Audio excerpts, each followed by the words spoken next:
ठीक है, अब हम सबसे वाइल्ड सवालों में से एक पर बात करते हैं। क्या टाइम ट्रैवल सच में पॉसिबल है? मेरा मतलब है, हम सब ने वो मूवीज देखी हैं जिनमें कोई एक स्लीक मशीन में बैठकर डायनासोर्स के पास पहुंच जाता है, या शायद अपनी बैड हेयर कट ठीक करने के लिए बस पिछले हफ्ते वापस चला जाता है। लेकिन साइंस इस बारे में क्या कहती है? चलो एक बहुत बड़ी मिसकंसेप्शन को दूर करके शुरू करते हैं।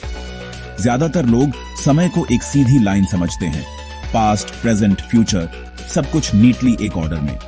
लेकिन आइंस्टाइन के हिसाब से समय असल में एक नदी जैसा है। ये मुड़ता है, ये फैलता है, और मैसिव ऑब्जेक्ट्स जैसे ब्लैक होल्स के पास ये थोड़ा वॉन्की भी हो सकता है। इसी को हम टाइम डिलेशन कहते हैं। अगर आप एक ब्लैक होल के ऑर्बिट में होते तो आपके लिए समय सचमुच धीमा हो जाता, उसके मुकाबले जो उससे बहुत दूर है। क्रेजी है ना? अब जहां चीजें और भी वियर्ड हो जाती हैं। फिजिक्स के रूल्स, खासकर आइंस्टाइन के इक्वेशंस, टाइम ट्रैवल को सच में फॉरवर्ड नहीं करते। असल में वो क्लोज्ड टाइम लाइक कर्व्स नाम की चीज की इजाजत देते हैं। बेसिकली टाइम में लूप्स, जहां आप थ्योरी में अपने पास्ट में वापस जा सकते हो। कुछ साइंटिस्ट्स तो ये भी सोचते हैं कि वर्म होल्स, वो साई-फाई शॉर्टकट्स स्पेस में टाइम मशीन्स के तौर पर भी काम कर सकते हैं, अगर आप उन्हें स्टेबलाइज कर सको। लेकिन ये एक बहुत बड़ा इफ है। ओके, यहां सबसे सरप्राइजिंग ट्रूथ है, फ्यूचर में ट्रैवल करना काइंडा पॉसिबल है। नहीं, सच में।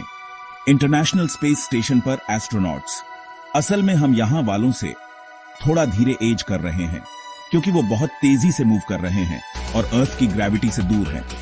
ये ज्यादा नहीं है, आप उन्हें टीनेजर्स बनकर वापस आते नहीं देखोगे, लेकिन टेक्निकली ये फ्यूचर ट्रैवल है। लेकिन पीछे जाना, वो मुश्किल है। जहां तक हमें पता है, नेचर में पैराडॉक्सेस को रोकने के लिए बिल्ट इन रूल्स हैं, जैसे गलती से अपने पेरेंट्स को मिलने से रोकना। कुछ थ्योरीज कहती हैं कि यूनिवर्स खुद को ठीक कर लेगा ताकि कॉन्ट्रडिक्शन से बचा जा सके, जबकि दूसरे कहते हैं कि आप इसके बजाय एक ऑल्टरनेट रियलिटी में पहुंच जाओगे। तो टाइम ट्रैवल के बारे में सबसे सरप्राइजिंग ट्रूथ ये नहीं है कि ये इम्पॉसिबल है, बल्कि ये है कि यूनिवर्स हमारी कल्पना से कहीं ज्यादा फ्लेक्सिबल है। टाइम सिर्फ दीवार पर लगी घड़ी नहीं है, ये एक डिमेंशन है, स्पेस की तरह ही, और सही सर्कमस्टेंसेस में ये मुड़ सकता है, फैल सकता है, और शायद खुद पर ही लूप बैक भी कर सकता है।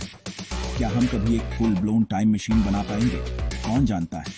लेकिन समय के बारे में हर नई डिस्कवरी हमें उस वाइल्ड ब्यूटीफुल यूनिवर्स को समझने के थोड़ा और करीब लाती है जिसमें हम रहते हैं।